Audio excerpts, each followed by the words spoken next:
Hello student, today we start a new chapter number 4 working of institution.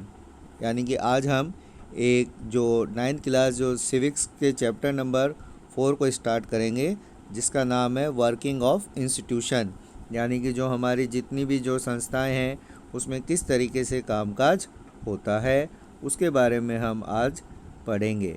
So start today's topic. First we discuss about the overview of this lesson. It means कि जो ये अध्याय हम जो ये lesson जो हम पढ़ रहे हैं, लेसन नंबर 4, उनमें हमें कौन कौन सी चीज़ पढ़नी है उसका ओवरव्यू यानी उसका परिचय हम देखेंगे। तो democracy is not just about people electing their rulers. यानी कि जो डेमोक्रेसी है उसमें केवल जो पीपल्स होते हैं, जो लोग होते हैं, वो केवल अपने जो रूलर्स होते हैं यानी कि जो शासक होते हैं उनको चुनने का काम ही नहीं करते हैं।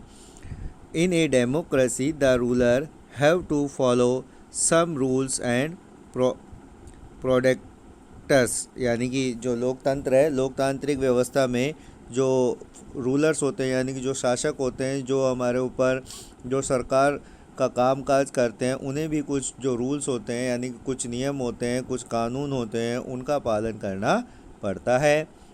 दे have to work with in institution. उन्हें भी जो संस्थाएं होती हैं, जो अलग अलग जो इंस्टीट्यूशंस होते हैं, अलग अलग जो संस्थाएं होती हैं, उनमें रहकर ही काम करना पड़ता है।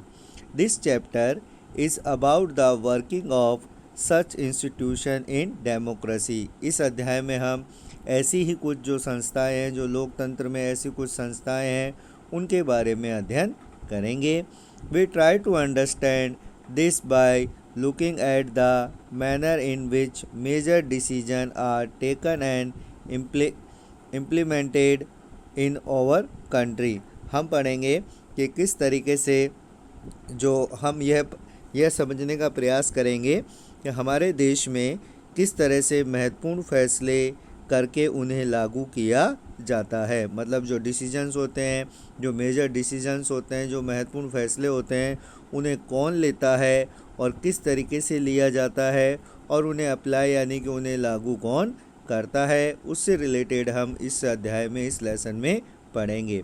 We also look at how dispute regarding this decision are resolved. और हम यह भी पढ़ेंगे कि अगर जो डिसीजन होता है, जो निर्णय होता है, उसमें किसी तरीके का डिस्प्यूट यानी कि कोई भी अगर विवाद होता है तो उसे किस तरीके से रिसॉल्व यानी किस तरीके से सुलझाया जाता है। जो डिसीजन मेकिंग में अगर किसी तरीके का डिस्प्यूट होता है तो उसे किस तरीके से रिसॉल्व यानी कि उसे सुलझाया जाता है। In this process we come across the institution the play a key role in major decisions.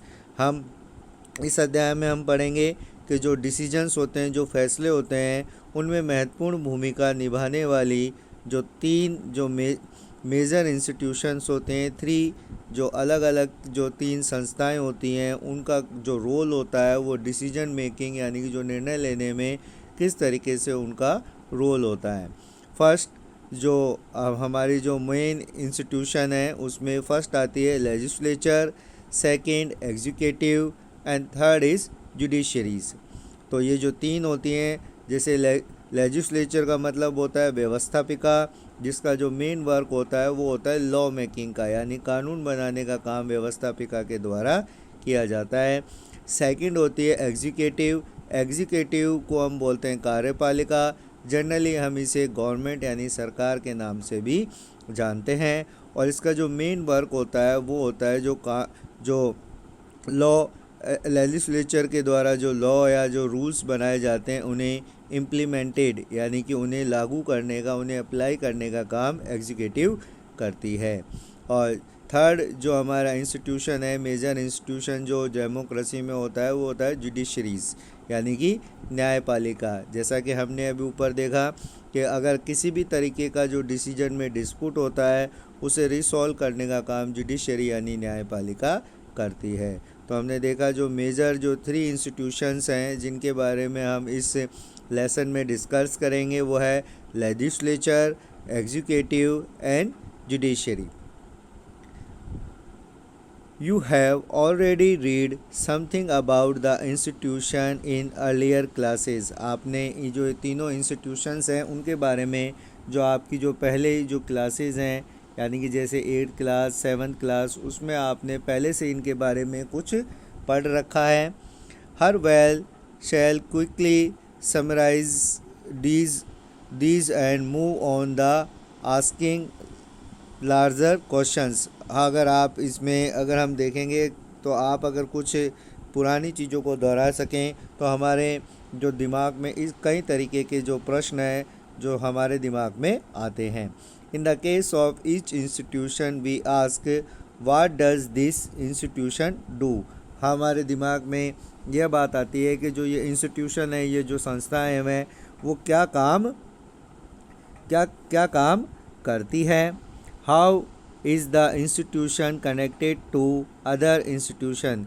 जो एक जो संस्था है वो दूसरी संस्था से किस प्रकार से जुड़ी हुई है। What make is functioning more and less democratic. और इनके द्वारा जो किए गए जो कार्य होते हैं वो किस तरीके से एक संस्था से दूसरे जो संस्था है उसमें लोकतांत्रिक व्यवस्थाओं में किस तरीके से ये काम करती है। इट मीन्स जो डेमोक्रेसी कंट्रीज़ है उसमें किस तरीके से ये जो तीनों तरीके के जो इंस्टीट्यूशन है तीनों जो संस्थाएं वो कैसे काम करती है।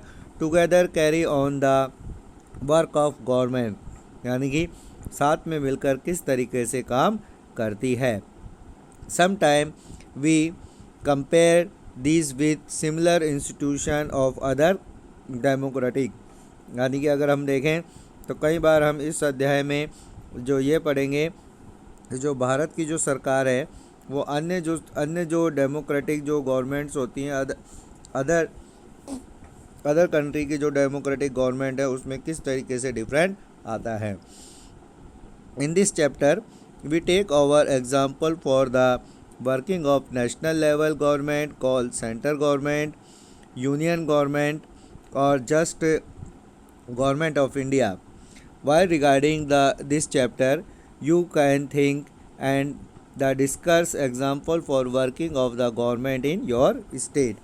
इस अध्याय में हम पढ़ेंगे कि जो हमारे राष्ट्रीय स्तर की जो सरकार है उसके जो वर्क होते हैं उसके जो कामकाज होते हैं वो कैसे किए जाते हैं और जो राष्ट्रीय स्तर पर जो सरकार होती है उसे हम भारत की सरकार, केंद्र की सरकार या संघ की सरकार के नाम से जानते हैं। यानी कि जो सेंट्रल लेवल पे जो गवर्नमेंट होती है, नेशनल लेवल पे जो गवर्नमेंट होती है उसे सेंट्रल गवर्नमेंट यानी केंद्र सरकार, यूनियन गवर्नमेंट यानी कि संघ सरकार के नाम से भी जानते हैं। और इस अध्याय को पढ़ने के बाद हम अपने जो प्रदेश है यानी कि जो हमारा स्टेट है उसके कामकाजों पर भी एक नज़र डालेंगे। तो स्टूडेंट इस लेसन में मोस्टली हमें जो पढ़ना है वो जो अदर जो 3 इंस्टीट्यूशंस हैं लेजिस्लेचर, एग्जीक्यूटिव एंड जुडिशरीज ये क्या काम करती है, किस तरीके से ये एक दूसरे से कनेक्टेड है, इससे रिलेटेड हमें इस लेसन में पढ़ना है।